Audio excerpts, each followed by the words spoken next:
There are a few movies out there that I think are essentially perfect. Jaws, Back to the Future, Juicy MILFs number 7, you know the ones. And whenever you have a perfect movie, you'll have an exploitation version of it that rips off the basic plot and adds its own plots. So let's take a look at one of those today. This one is a ripoff of Die Hard, another perfect movie. But instead of Bruce Willis, we have Anna Nicole Smith. And brother, she has some plots.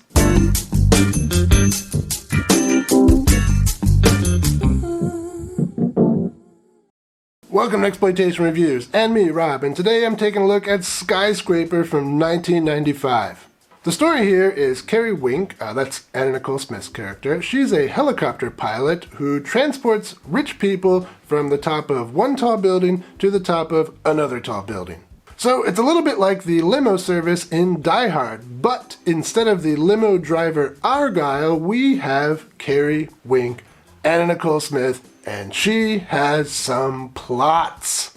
Down on the street, in the other part of the movie, we have some back alley deal going on for some electronic, but it goes south and we get a shootout with some explosions and some car crashes, and honestly, it's a pretty good action sequence. It's bombastic and stupid, but that's kind of what I was hoping for. I like this rocket POV shot, for example. And the car crash through the semi-trailer is pretty cool. Not sure how I feel about dollar store Fabio, but all in all, pretty good sequence. But the guy with the electronic who's it in the briefcase, he escapes the carnage and he runs to the top of a building. This is the action film equivalent of what people in slasher films do when they run upstairs.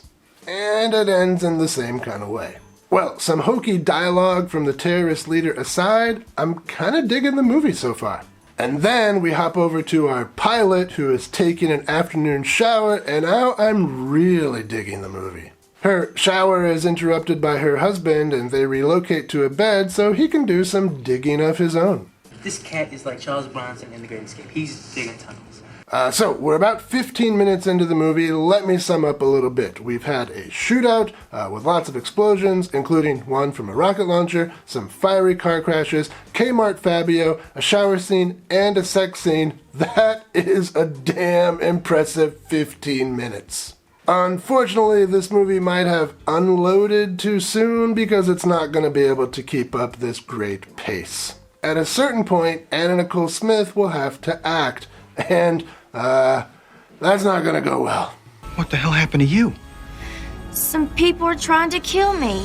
But I'm getting ahead of myself. Let's talk some highlights. Anna Nicole Smith first appeared in Playboy in 1992. This was my freshman year of high school.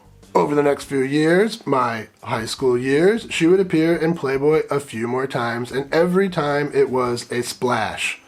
Many, many splashes. Honestly, it was kind of dehydrating. Oh, that reminds me, this video has a sponsor. It's hot. It's creamy. It's salty. Man milk. Spill some. Another fine product from Onan Dairy. Too far? Anyway, movie highlights. Well, Anna Nicole Smith.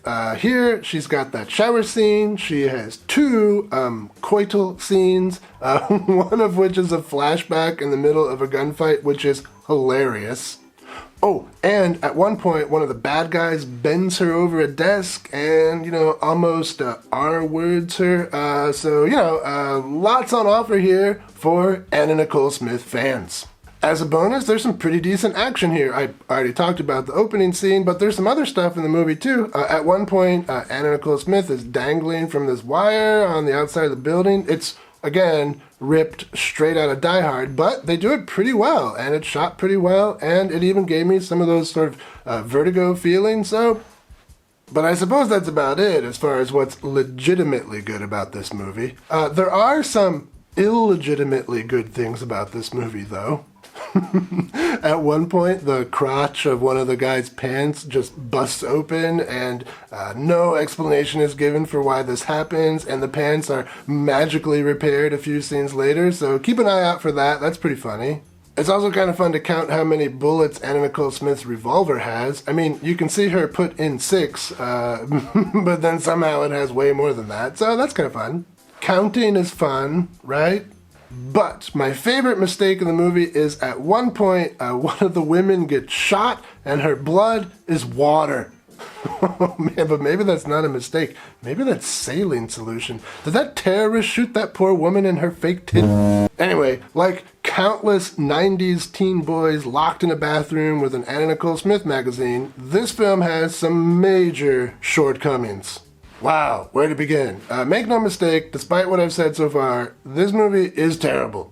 Okay, first off, the most disappointing terribleness of the movie is the music during those coital scenes. Like, those are one of the few reasons we might want to watch this movie, and the music is just, is so bad. It's just like the worst 90s pop cheese. Memories be kind, bring back the two of us. So, have your remote handy and get ready to mute during those scenes, or even better, add your own soundtrack.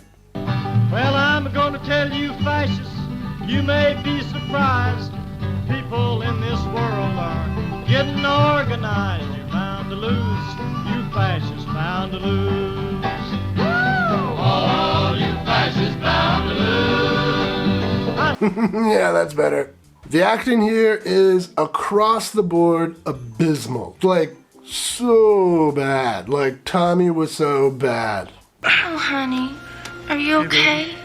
I was looking for you. I was looking for you.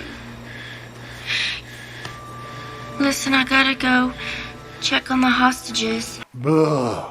And in addition to the bad acting, what they're saying is so stupid. Like, the script here is unbelievably terrible. And it's not just the lines that the characters say. I mean, those are bad, yes. But the script, doesn't ever pay attention to what the characters are supposed to know. For one example, Anna Nicole Smith's husband ends up in the building, and when he finally meets up with her, he says, "Oh, I've been looking for you." And then she says, "I've been looking for you too." No, you haven't. You didn't know he was in the building. Oh my God. And this happens a lot. Like, the characters in the movie, they know what the audience knows. They don't know what they are supposed to know. It's really, really terrible writing. Just, oh my God, terrible.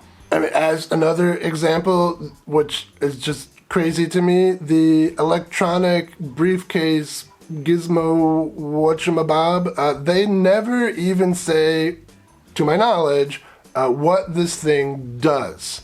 Why do they want it? What are they going to do with it? What's the plan? We don't know. This is textbook MacGuffin. Textbook. But even though I think this movie is garbage, I do think it's worth watching if you're in the right mood. I mean, sometimes we're just in the mood for big explosions and a Kmart Fabio and some nice plots.